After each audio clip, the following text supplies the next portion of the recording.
Bom, e agora, como tradicionalmente acontece, é a hora de receber o doutor Guilherme Colinha aqui no programa. Muito boa tarde, doutor Guilherme. Oi, Cláudio, Yasmin, como é que estão? Tudo bem? Tudo bem.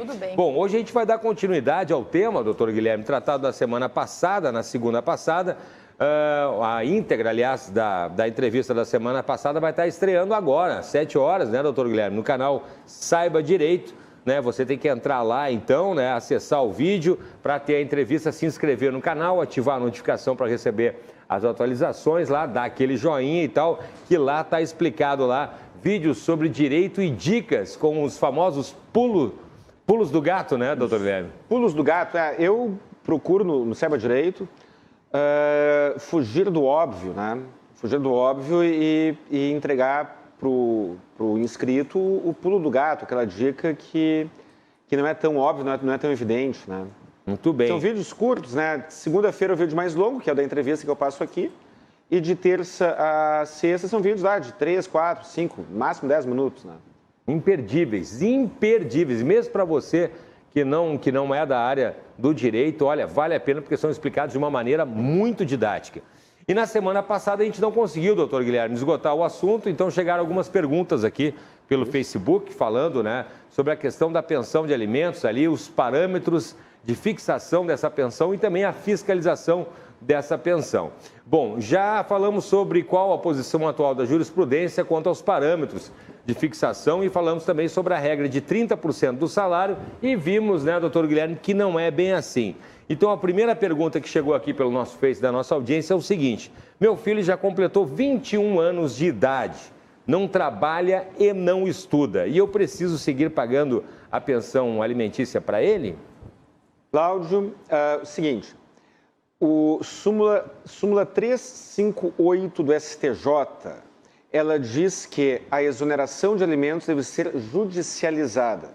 Se você não judicializar, seja através de um acordo judicial, seja através de uma ação judicial de exoneração de alimentos, a obrigação de pagar a pensão não se extinguirá com a maioridade. Então, todos os pais e mães e avós, todas as pessoas que estão pagando pensão alimentícia para um descendente, elas, em algum momento, deverão ou fazer um acordo judicial ou entrar com uma ação judicial de exoneração de alimentos, sob pena de correrem o risco de serem demandadas uma ação de execução com o seu filho já adulto, já com 30 anos de idade, quem sabe, cobrando pensão alimentícia.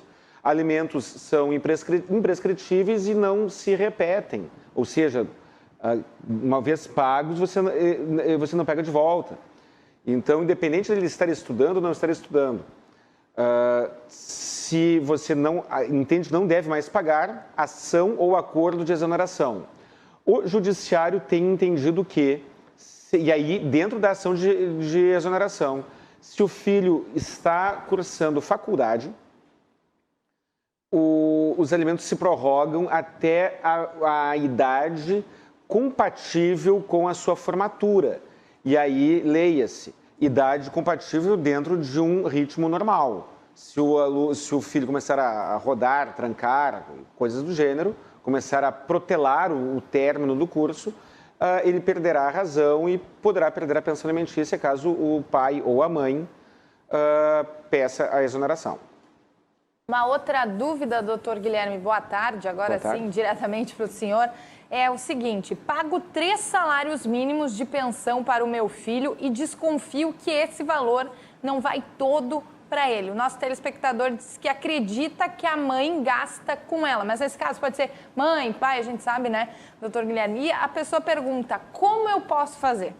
Bom, primeiro, se ela tivesse assistido a entrevista da semana passada, já estava a resposta lá. Como ela perdeu a entrevista da semana passada, às 19 horas, ela vai no Saiba Direito, pode assistir, mas existe uma discussão técnica sobre a ação de prestação de contas. A jurisprudência do STJ, de quase todos os tribunais, tem um caminhão de decisões encontrando fundamentos meramente técnicos para rechaçar as ações de prestação de contas.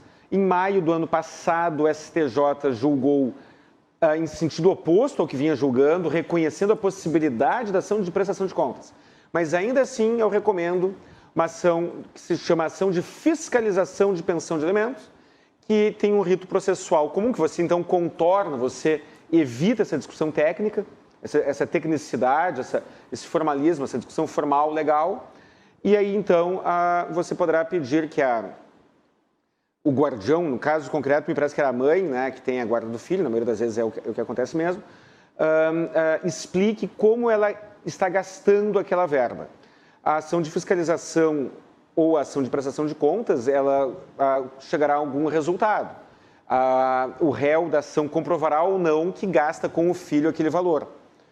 E aí, então, o alimentante poderá pedir duas coisas: a redução do valor ou pedir um melhor gerenciamento do valor. Que é aquilo, eu não quero reduzir o valor da pensão, eu quero que seja gasto com o meu filho.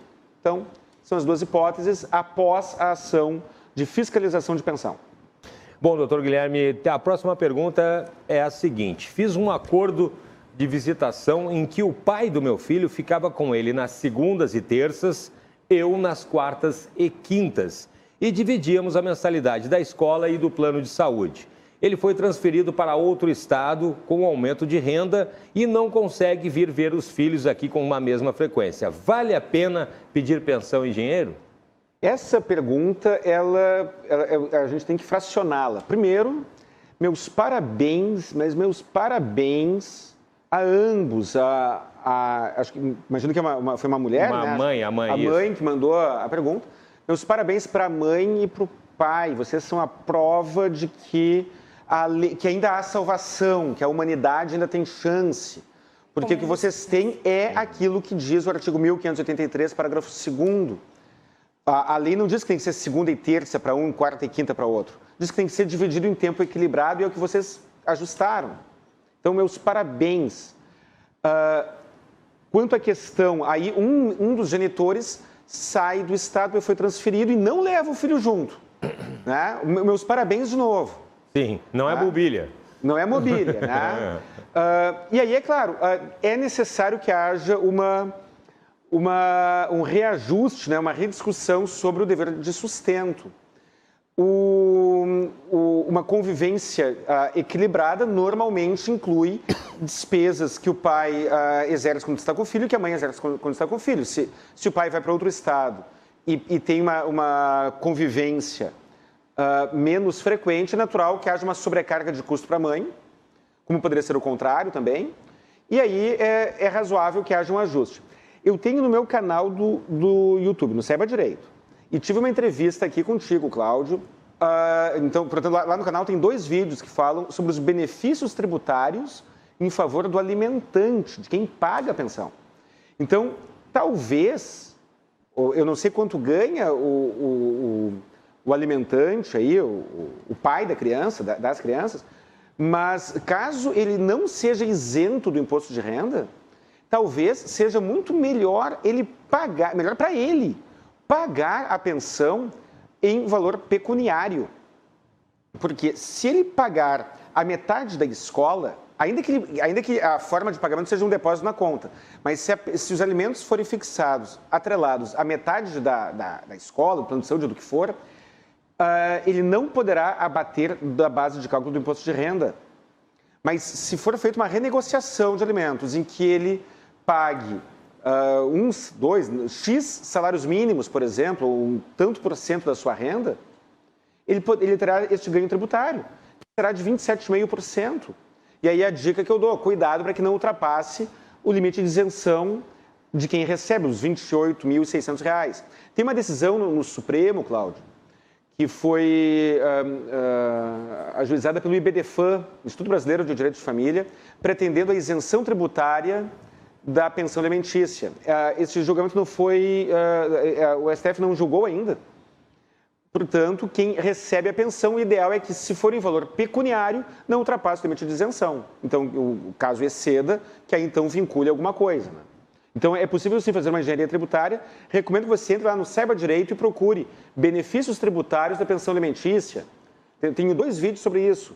Procure e assista, porque ali tem um vídeo curto e um vídeo longo, em que eu falo exatamente sobre isso.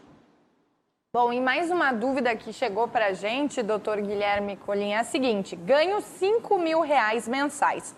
A advogada da minha ex-companheira propôs de eu pagar uma pensão de 50% do meu salário e poder ficar com os filhos quando eu quiser. Ou propôs o seguinte: pagar uma pensão menor e só vê-lo 2 finais de semana ao mês.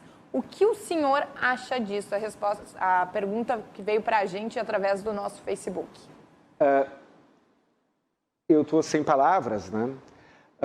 Isso é um absurdo, isso é um completo absurdo, porém é um absurdo comum, infelizmente. E aos meus olhos, isso é uma forma de extorsão. Aos meus olhos, eu não estou falando em tese, não estou falando não estou condenando ninguém, não quero me comprometer.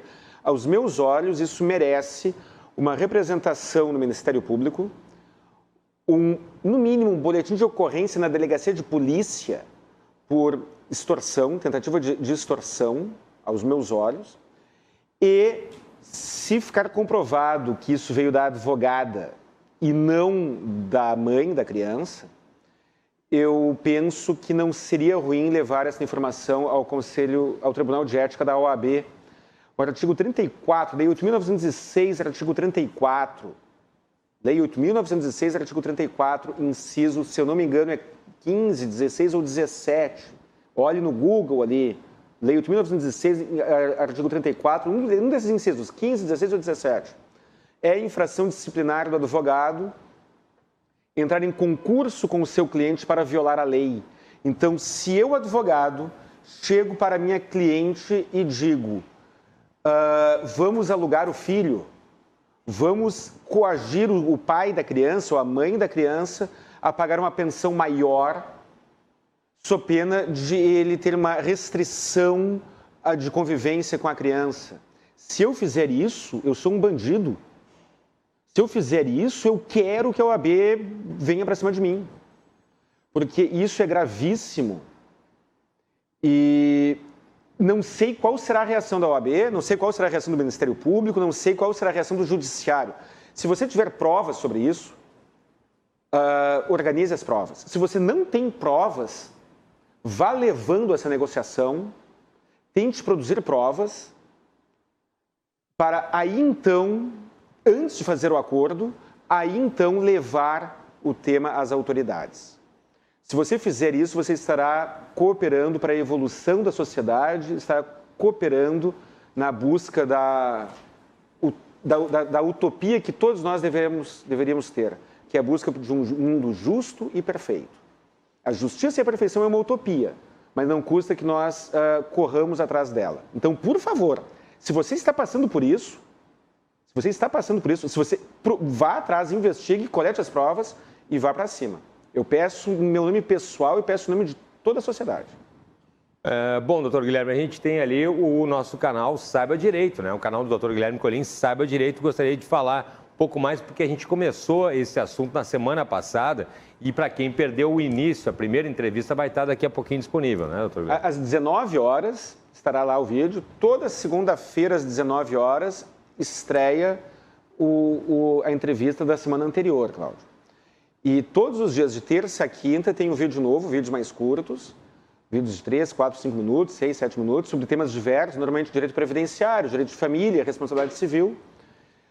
Se você se inscrever no canal, ativar as notificações, o próprio YouTube lhe lembrará de assistir o vídeo. Informação não ocupa espaço. Aquela dica de direito que você poderá estar obtendo ali... Aquela estratégia. Bom, nem se fala, mas aquela dica de direito e aquela dica de estratégia processual poderá ser muito útil em algum momento futuro. Então, gastar alguns minutos por dia para se enriquecer com algumas informações, né? E ali, todos os comentários, sempre que possível, eu respondo. Então, se você tiver alguma crítica, algum comentário, alguma sugestão... o canal do YouTube é para isso, é para reflexão e para aprimoramento de ideias. Inclusive com aquela campanha muito interessante, Filho Não é Mobília também, né? A campanha Filho Não é Mobília, ela bombou, né? Nós estamos com atividades digitais em larga escala, nós temos toda semana, agora Na quinta-feira, aqui na RDC, quinta-feira próxima, Cláudio, teremos um debate com o José Fortunati, eu e o Márcio Leopoldo Maciel, que é o fundador do Filho na Mobília. Eu estava conversando com o Márcio esses dias, ele me trouxe um ponto de vista muito interessante. Nós estávamos conversando e ele estava dizendo que a sociedade está muito mais avançada do que o judiciário, do que a legislação e a sociedade. A legislação vem do Poder Legislativo, que representa o povo. Está muito mais avançado que o judiciário. Nossa legislação é moderna. Nós tivemos aqui uma pergunta aqui de uma pessoa que já mantinha uma convivência equilibrada, segunda e terça com o pai, quarta e quinta com a mãe, ou vice-versa, final de semana alternado. Isso é o que está na nossa lei. Isso é o que está na lei de Portugal, num outro programa eu tive aqui. Sim. A sociedade quer isso, e aí existe o ranço, a resistência dos operadores do direito. Inclusive que muda de estado para estado aqui no Brasil, né? Inclusive que a jurisprudência muda de estado para estado, né? A mesma lei com resultados diferentes dependendo do estado em que a pessoa vive, né? É realmente uma situação complicada. Se você quiser saber mais informações, conversar com o Dr. Guilherme Colim, então tem lá o canal no YouTube Saiba Direito e tem outros canais também, né, Dr. Guilherme? Redes sociais. CRJ Advogados no Facebook e no Instagram. Também tem a página do Saiba Direito no Facebook. Meu WhatsApp, 51 99985 7991. E o telefone fixo do meu escritório é 51 3228 1219. Estou à disposição para colegas, para quem quiser trocar uma ideia, sugerir um assunto, qualquer coisa. Estou à disposição para reflexão, para dúvidas, para receber informações. Isso é uma fonte de crescimento muito grande. Lembrando, então, que logo mais, daqui a pouquinho, às 19 horas, tem a entrevista da semana passada. Exatamente. Muito bem. Canal Saiba Direito. Doutor Guilherme Colim, muito obrigado pela participação, um abraço e até semana que vem. Eu que agradeço, Cláudio, Yasmin, um abraço para ambos. Obrigada.